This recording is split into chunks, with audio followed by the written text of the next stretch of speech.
Welcome to the Conscious Kinky Podcast, where we explore sexuality, connection, and power through awareness and intentional choice. At the Kink Collective, we help people reframe their relationship with sexuality, build deeper connections, and become safe spaces in the world. Each episode invites reflection, not performance. And the conversation continues inside Conscious Conversations, our live community space. Welcome to the conversation.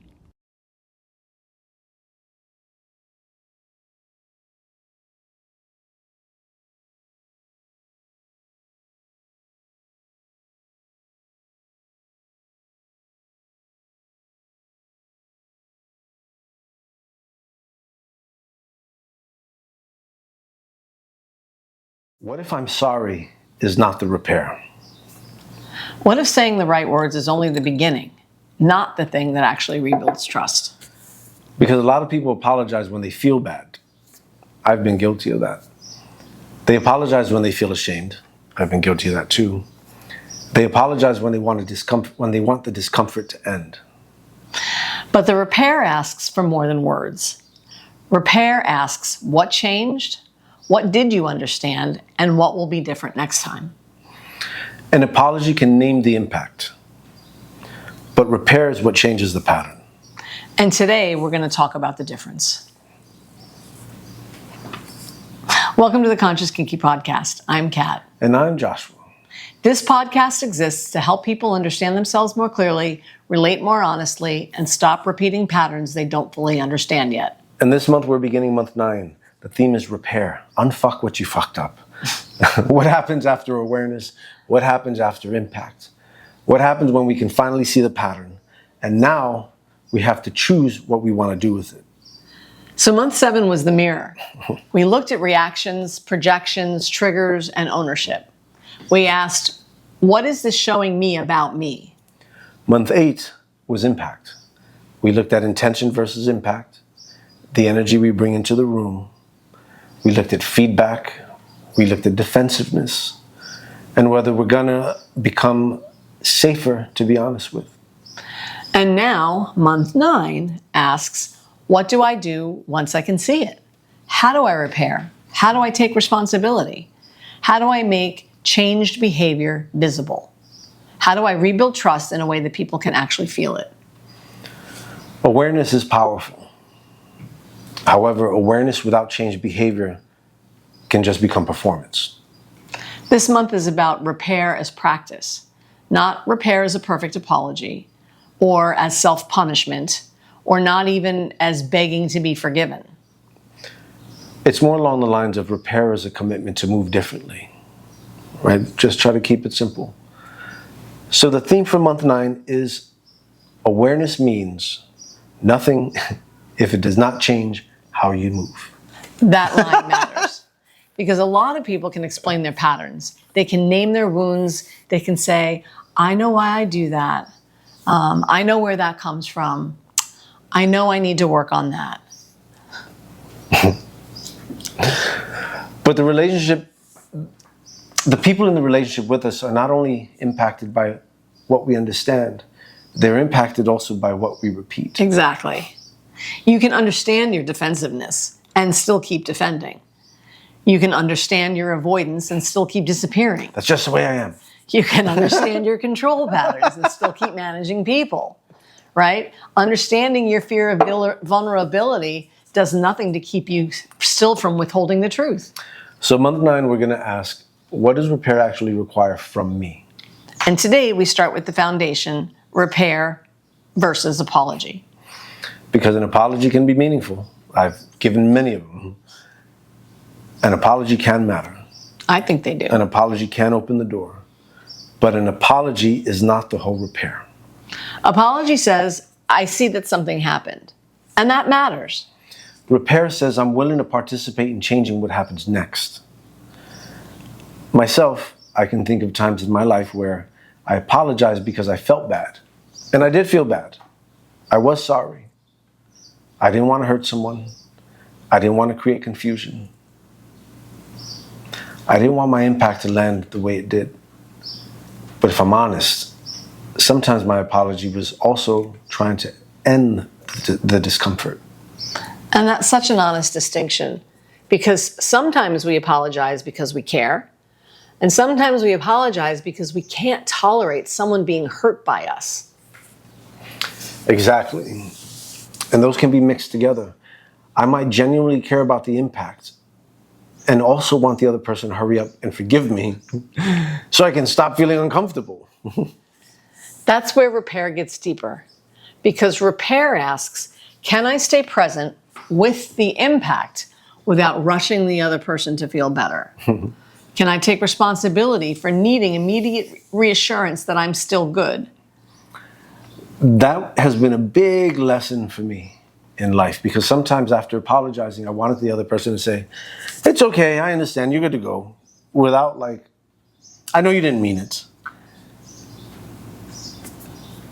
Without it, like, really feeling that shit. We're good, right? But sometimes they were not ready to say that shit. And repair required me to respect that. That's so important and so uncomfortable, because sometimes I'm sorry becomes a way of asking, can you please make me feel better about what I did? That's what I was talking about earlier. Yeah, and when that happens, the impacted person can end up taking care of the person who caused the impact. That's not repair. That's an Uno reverse. That's a reversal. For me, I've had to look at the ways I can apologize quickly because I want harmony restored. I don't like disconnection. I don't like feeling that something is unresolved. So the impulse can be, let's talk, let's fix it, let's get it back to okay, and let's do it, hurry up and do it right away. But repair cannot be rushed just because discomfort is hard. Exactly. Sometimes the repair is not, let's get back to okay right now. Sometimes the repair is, I can give this time. I can let the impact matter. I can listen again. I can follow through. I can let trust rebuild at the pace it actually requires. That's where apology starts becoming repair. So what does an apology do? Well, let's make this practical. An apology can do several things. An apology can acknowledge impact. For one, it can say, I see that what I did affected you. An apology can name responsibility. It can say, that was my part. I said that. I did that. I didn't follow through. I moved too fast. I dismissed something important. For me, sometimes an apology can express remorse. It can say, I regret that. I care that this hurt you. And I don't want to repeat that. Apology can open a repair conversation. It can make space for more clarity, more understanding, more honesty. Yeah, more honesty. So we're not saying apologies don't matter, because they do. But an apology is not automatically repair, right? Because an apology can be spoken and the pattern can remain untouched. I've got decades of that. Because when the pattern remains untouched, people learn not to trust the apology. I've heard people say that. I don't want to be apologized to. And this is where many relationships start to weaken. Not because no one ever says sorry, but because sorry is said again and again while the experience stays the same. Repair requires more than remorse. Repair requires understanding. It requires responsibility, change, accountability, and follow through. Repair asks, do I actually understand what happened? Do I understand how it landed? Do I understand what part is mine? Do I understand what needs to change? And am I willing to let my behavior become different? Repair is not just, my bad, or I feel bad. My bad. Sounds so apologetic. Repair is, I understand my impact enough to change how I move. It's not, please forgive me so I can feel okay again. What it is I respect that trust may need time. What it's not is, I said sorry, so why are we still talking about this? Ugh. Ouch. Repair is, I understand that the impact may need more care than one sentence can hold. It's not, well, I explained my intention. What it is I've listened to the impact and I'm willing to adjust. So why do people rush repair? Well, let's talk about why people rush repair, right? Because this happens all the time. I'm guilty of that. I'm guilty of rushing repair because discomfort is hard. It's hard to know if someone is hurt. It's hard to know that I've hurt someone. It's hard to know, to sit in the unknown. It's hard to know that if trust is okay, right? It's hard to feel that like I've disappointed someone in the trust that they've given me. People rush repair because they want reassurance, right? They want to hear, we're fine, it's good, I'm not leaving, I understand. People rush repair sometimes because shame feels unbearable. Instead of staying responsible, I've tried to escape the feeling. Sometimes people rush repair because they confuse conflict with danger. If they learned that rupture meant abandonment, punishment, withdrawal, rejection, then unresolved tension can feel terrifying. I had that for a long time. So they try to close the gap quickly. But fast closure is not always fast repair, or real repair for that matter. Sometimes fast closure just means everybody stopped talking before the truth had enough room. And that's a word. Fast closure can look peaceful, but sometimes it's just avoidance dressed as resolution, which I've done a lot of dressing.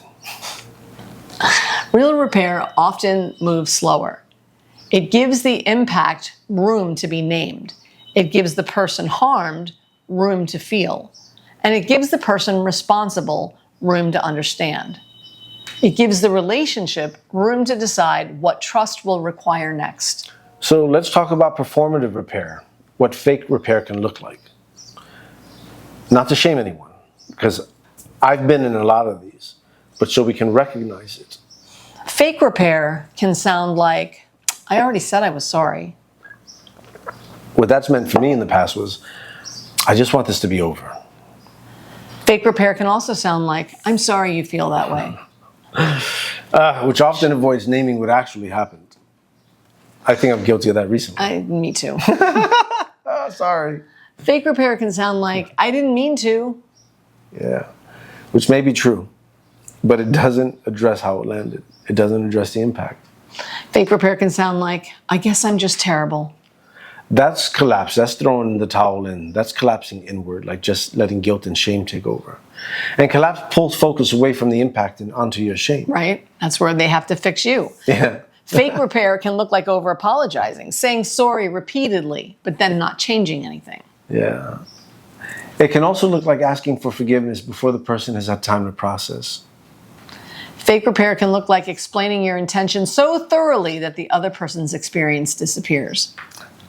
It can also look like making one dramatic gesture instead of practicing steady changed behavior. And that one matters because sometimes people want one big act to erase a repeated pattern. But repeated impact usually requires repeated repair. Trust is rebuilt through consistency and not intensity. Real repair can be simple. It doesn't have to be perfect. It just has to be honest and responsible. That's something I'm working on for some past relationships. And what it sounds like is I hear or I understand this hurt you. I understand that my tone felt dismissive, or I can feel how my timing created pressure. Acknowledging I moved too fast, or I didn't give enough room for your no. I made an assumption instead of asking, or I can see that my silence may have felt like withdrawal. Then it moves into responsibility. The part where we say, that part is mine, or I'm not going to make you responsible for my intention, or I want to understand the impact more clearly. I don't want to rush you into forgiveness. Then it moves into change behavior. Next time I'll pause before responding, or I'll ask before giving advice, or I'll check in instead of assuming, or perhaps name when I'm activated instead of going quiet, or I'll slow down when you say you feel pressure. And then it moves into follow through. I'll check back in tomorrow. I'll keep practicing this. You don't have to trust the words immediately. I know consistency matters. I understand that repair takes time. That is what makes repair feel different. because it's not just remorse. It's the responsibility in motion. Right? It's taking action in that shit. What about repair without demanding forgiveness? Because this part is important. It doesn't entitle you immediate forgiveness. Exactly. You can apologize sincerely. You can take responsibility. You can even begin changed behavior. And the other person may still need more time. And that doesn't mean the repair is pointless. It just means trust has its own pace. And if you only repair to get forgiveness, then the repair is still centered on you. That's a hard one. I'm thinking of someone I can send this episode to before we air it. Because what real repair is I will do this if it gets me the outcome I want. Real repair is, this is the responsible thing to do because my impact matters. And sometimes that shit's accepted, and sometimes it's not. Connection can be restored. Sometimes the repair is still necessary even after the relationship changes. And that's maturity. Because to repair because integrity requires it, and not because forgiveness is guaranteed. That's the part that's the maturity.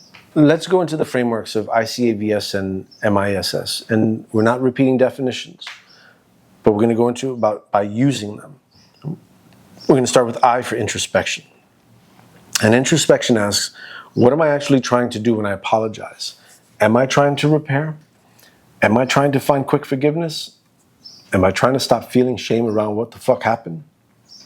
Am I trying to prove that I'm still good? Or am I trying to end a conversation? Those questions matter, because if you don't know what your apology is trying to do, you may use it to avoid the deeper repair. Introspection is necessary. It also asks, what part of my behavior created the impact? What pattern is here? What did I avoid? What did I assume? Where did I rush? What do I need to understand more clearly? Next is C for container, and for cat. So container asks, does this repair conversation have enough structure to hold truth? Are we both able to speak? Are we moving too fast? Is this the right time? Do we need a pause? Is there room for the impacted person's experience? Repair needs container, because without it, the conversation can turn into defense, shame, debate, or emotional flooding. So container might sound like this. I want to repair this with care. Is now a good time to talk about what happened? I'd like to listen first. I might need to pause if I get overwhelmed, but I'm not leaving the repair. Or I don't want to rush you. Container gives repair somewhere to land. And next we move into A for authenticity. And that asks, am I being honest about my impact, or am I trying to forgive too quickly or be forgiven quickly? It also asks, am I naming what actually happened? Am I minimizing or exaggerating? Am I making myself the villain so that I don't have to be specific? Am I using shame to avoid clean ownership? Authenticity embodied sounds like this. I did this. This is how I understand it landed. This is the part I'm responsible for. This is what I need to change. Clear, honest, not dramatic, not polished, not performative, but real. Yeah. B is for vulnerability. Vulnerability asks, can I stay present without someone's hurt rushing them? That's a big one, because can I hear, I'm still hurt, I'm not ready, I need time, I don't trust this yet? Can I hear that without becoming defensive or just throwing in the towel? Yeah. Vulnerability in repair means you allow yourself to be impacted by the truth of what happened. Not destroyed by it, not performative about it, but moved by it. It means you can say, I care this affected you, and I can stay here long enough to understand. Next, S is for safety, and safety asks, can repair happen without pressure, collapse, quitting, or punishment? Safety means the person impacted is not pressured to reassure you. They're not rushed to forgive. They're not being punished for still being hurt. And they're not made responsible for your shame. Safety also means you stay connected to yourself. You don't turn against yourself. You don't disappear. You don't make a dramatic apology and then avoid the work. Safety allows repair to become something more honest than performance. It allows repair to become practice. Now let's look at repair through MISS. Because repair is relational. It has to be paced. It has to be experienced. It has to be lived. So M is for meet. At the meet stage, repair asks, can I meet the person's hurt without making it about my discomfort? Can I meet what they're saying before I explain what I meant? I'm thinking about food now. I heard meat. Can I meet their experience without immediately trying to change it? Sometimes the first act of repair is simply meeting the truth as it is. I is for invest. At the invest stage, repair asks, am I willing to invest time into rebuilding the trust? Not one conversation, not one text or one apology, but time and care and consistency and attention and follow through. Yeah. I'm really happy to be talking about this because this is actually a lot of validation in hearing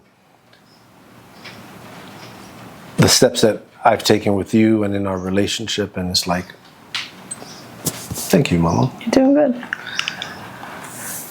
Trust may have been damaged over time, and sometimes it has to be rebuilt over time too. Next is share information. At the shared information stage, repair asks, can I cleanly name what happened and what I understand and what I will change? This is where vague apology becomes specific repair, not I'm sorry for everything.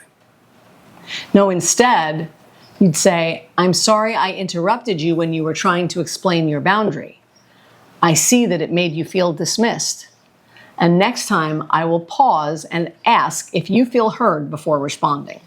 Specific repair builds trust because it shows that you understand the actual impact.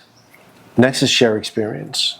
And at this stage, repair asks, can my changed behavior be experienced over time? And that's where the repair becomes real, because people need to experience the difference, not just hear it. They need to experience it. They need to experience you pausing, you asking for clarity, you slowing down. They need to experience you not repeating the same pattern. They need to experience your follow through or remembering what mattered. And that's how repair becomes embodied. It moves from words into experience. Now let's take this back to practice. We're going to bring it back to you because all of us have apologized in ways that were incomplete. I just know it. All of us have wanted to be forgiven faster than trust was ready for. All of us had moments where we said the words but didn't yet understand the repair that was necessary. And this is not about shame, it's about maturity. It's about learning to ask, what would actually rebuild trust here and now in this circumstance? Remember, take your time with these questions, bring them into your journal, and then join us on Tuesdays to Conscious Conversation. And let them move you from apology into responsibility. The first question, breakout 1, awareness and orientation. Remember, for the first set, you want to take 3 minutes per question. Your goal is not to shame yourself. The goal is to become honest about where apology and repair may not have had the same time or been the same thing.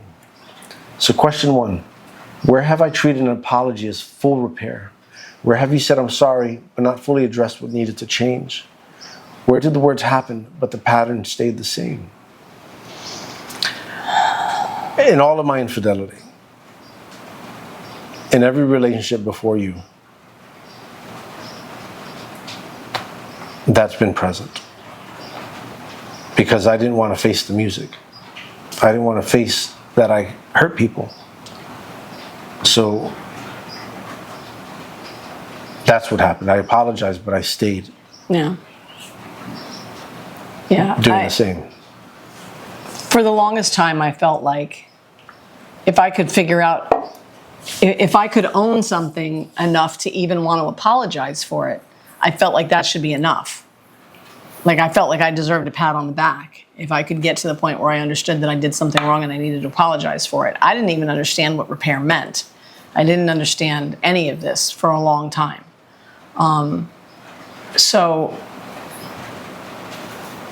I also wasn't able to see that without making a concerted effort to change my behavior wasn't going to change, right? So just because I felt bad in the moment, I think I used to confuse feeling bad with change. That if something made me feel bad, that somehow automatically I would never do it again, without making any effort to change on my part, without making any effort to clearly understand how I had impacted the other person. It's just, if you brought something to my attention and it made me feel bad, then I felt like that was all. And then I felt bad and I said, I'm sorry, like that's all that should be needed. Yeah. Thank you, Mama. Question number 2. What do I usually want to apologize? What do I usually want to apologize? What do I usually want to happen after I apologize? Do you want understanding, forgiveness, reassurance, relief, reconnection, the discomfort to end? What are you hoping the apology will do for you? I think relief from the guilt and the shame. I think there's a Pollyanna person inside of me that wants all those things to happen. Oh, yeah. If I apologize. Oh, yeah. If I apologize, it should get all better. You should love me. You shouldn't hold it against me anymore. You shouldn't need any more time to process your shit. Like everything should get better right now. There's still an immature part of me that lives in there that feels like that sometimes, right? I have to bring that mature adult to bear to understand that's not how people work. That's not what happens. Even if you do the right thing and apologize and repair, this relationship may have experienced a level of rupture that is not going to repair itself to where it was before. And I may have to settle for a version of the relationship that's less than what I want now. Like I have to be a big person, put on my big girl pants to show up for that kind of stuff. Because I want everything, I want all the cash and prizes if I'm going to apologize, if I'm going to try to make it better. You're so beautiful. I still have a lot of work to do. Yeah. Question 3. Where do I rush repair because I'm uncomfortable with someone being hurt by me? Where do you want the other person to move on before they're ready? Where do you feel urgency to get back to okay? Where do you struggle to let the impact have time? I think it's anytime I overstep something. Wherever my guilt is where I rush repair. I always rushed repair. I didn't even understand for a long time that there was this piece of sometimes people need more time. Even after someone would accept my apology, like that wasn't the end of the story, right? They needed to see my changed behavior over time, which meant it was going to need time before I could get any of the benefit of the relationship being all better now, or me being forgiven or off the hook or whatever. And so not only did I need to apologize, did I need to own what I did, do I need to explain, I also then need to exhibit my changed behavior over time, understanding that I still don't have that person's trust back. What I just realized is over time, I need the chemicals in my body to deplete. Right? Yeah. Duh. I need time for the chemicals to deplete because I'm still activated. Right. I'm still in fight mode or flight mode. It all just came together right now. I'm here nodding my head. Because like whenever I would be upset and it would carry on for 24 hours, it was like, I just need time, it's gonna pass. And what I realized is my nervous system had to dial down. You guys heard it first. You learn it here first. You heard it here whenever you listened. Wow, that's a big deal. I need more time because my body's flooded. Wow. Yeah, I think I answered that just now, right? You did. All right. Yeah. Wow, sorry, my head just got ripped off. Yeah, you just got... What part of repair feels hardest for me? Naming the impact, staying present, hearing someone's pain, changing behavior, giving them time, follow through. What part do you avoid most? I think for me it's naming the impact. This is what you did. Also, I think staying present with it and hearing someone's pain, like, that's what you did, man. Yeah. Hearing someone's pain and giving them time can be hard for me. It's hard for me to hear when I've really hurt somebody and let them be in it and explain it. And then there's still that part of me that wants it to be better right away. And so if they need time, if it's not going to be better right away, that's hard for me. Yeah. All right, so before moving into the second round, pause for a moment. Let's take a breath. Let the first set settle, and then we have the 2 reflection questions, right? 1 sentence, what did you notice about yourself in that round of questions? And 2, what word are you leaving that round of questions with? And let that be enough. I need more water because we're doing a lot of talking. You don't have to turn it into a full explanation right now, but just notice what surfaced. Take that check-in with yourself. Next are the second set of questions are integration and accountability. So the second set is about integration, right? It's about not just apologizing, but beginning to understand what real repair could require. Again, take about 3 minutes with each question. So question number 5. What does the person impacted actually need repaired? Not what you want to offer. What might they need to feel seen, respected, heard, or safer again? What did the impact actually affect? For me, that's a question. Because if I assume that I know, I'm usually missing the boat. For me, I need to name clearly what I did, state clearly, specifically, what it is I believe I did and how they were impacted. And then I need to ask them what they might need to feel seen, respected, heard, or safer again. And then listen. Yeah. And not explain and not excuse. Especially if they say something that makes me feel like, well, I did do that or I thought I did that. Doesn't matter. If they don't feel it, if they didn't get it, then that's what matters. Yeah, I'm there with you. Whatever the effect was, and then 2, do they feel safe enough to tell me in the repair? Yeah. Right, because that's the next part about it. Do they feel safe enough to tell me the impact? What is the impact of them not being able to tell me the impact? Right? So yeah, I'm in agreement with you. Yeah. Because they have to feel safe, seen, and heard, or they're not going to feel safe, seen, or heard. Right? Right. So number 6, what would a complete repair include beyond the apology?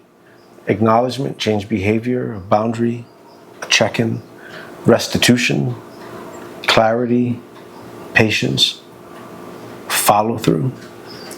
What would make the repair more complete? A lot of those things. I'd say that whole list. That whole list. I'd actually make this a list. Yeah, right? For when I fuck up, this is the list that I'm going to do. Yeah. Right? Because first comes the acknowledgement, and then comes the change behavior. And in that change behavior may be a boundary. Maybe we can't revisit this because the impact and intention and the whole process, maybe that's not for us. So maybe we have to... You heard that? Yeah. I want to make sure that's not a drip of water. I don't think it was. Anyway, then clarity on what happened and patience for the healing and then the follow through of the consistent change behavior. Mm-hmm. So I think... What he said. I think that's it. So what pattern needs to change so the same impact does not keep repeating? What behavior needs to become different? Tone, timing? What are you avoiding, reacting to? What habit? For myself, it's tone for sure. And reaction. I think sometimes there's avoidance there. All of it. I mean, I can relate to all of this. Yeah. Right? Because timing could be an issue and has been an issue for me in the past where I don't say something soon enough. Or my timing is off when I do say something. So maybe timing too, shit. But all of it has a role in it. So I guess the thing is, when there's a rupture, what's happened and what am I looking at to make sure it's not happening again? Is it my tone? Was it my timing or the avoidance? Yeah. I agree. For me, a lot of it is, I think, in facial expressions and offhanded comments. Like, I need to watch that I keep a neutral face, that I keep my body language neutral, that I'm able to listen, and I'm able to engage in a conversation with someone where they get to feel seen, heard, and safe because they're not having to dodge my offhanded comments or my crazy facial expressions that sometimes look like I'm either judging or I'm not hearing them the way that they mean to be heard. Yeah. And those need to change for me to create safety for people. It sounds like it just comes back to, I'm going to use this as my answer for number 8. All right. What is one repair I can begin this week with humility and no demand for immediate forgiveness? What can you do that is responsible without being performative? What can you begin because integrity requires it, not because you're guaranteed the outcome you want? My answer for number 8 is being fucking present. If I'm so busy defending myself, if I'm so busy trying to get an answer, just sit there and give my undivided attention so I can hear what is needed to be said, so that I'm not making the assumptions, so I'm not trying to be performative or make it up as I go along because I've missed what you said or misunderstood it. But if I can give my undivided attention and be present in that, it's like, I think that's something I can begin immediately to help me. Yeah. I want to steal that one.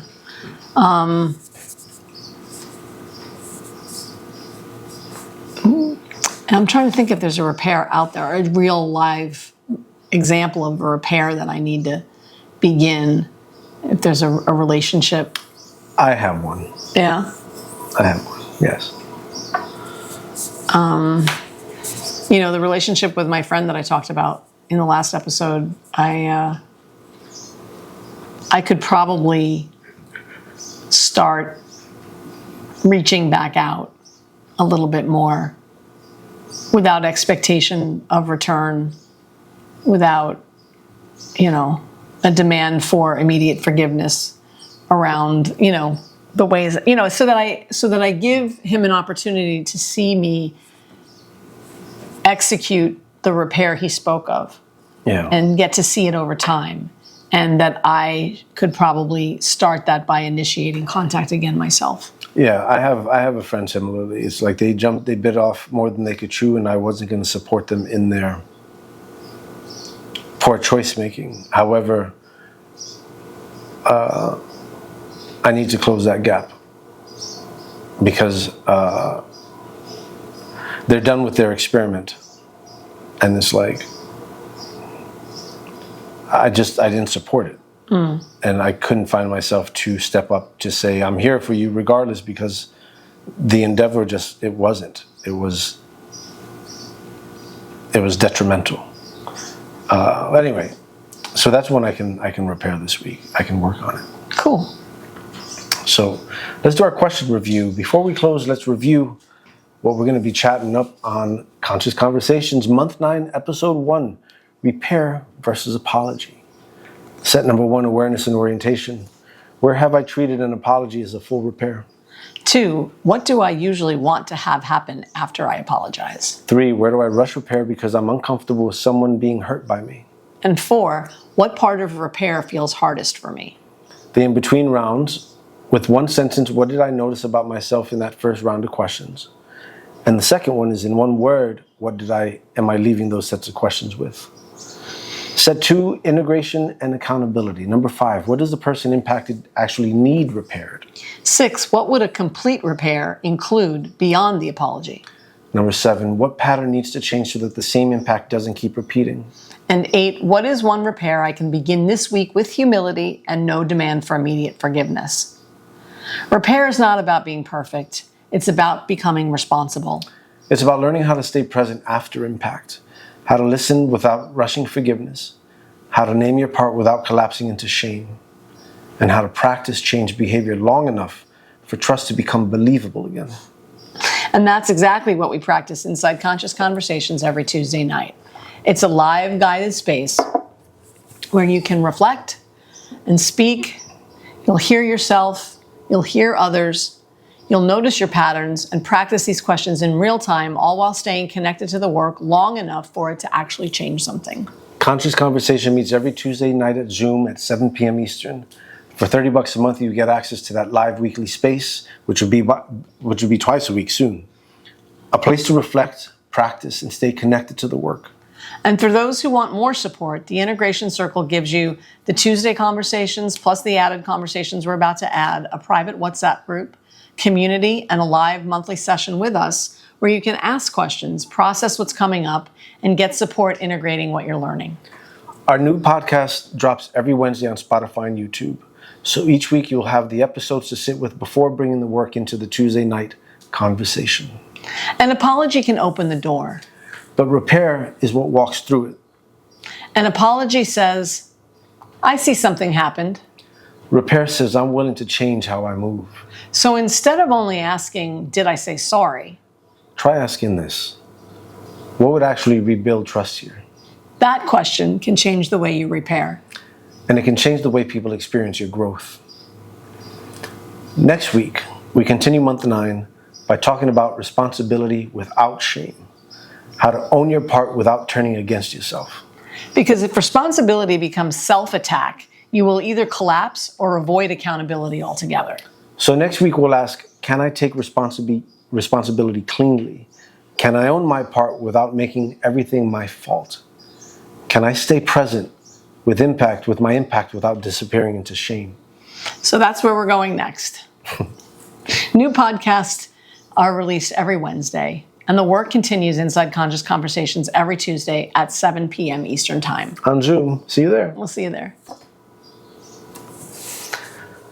Wowzers.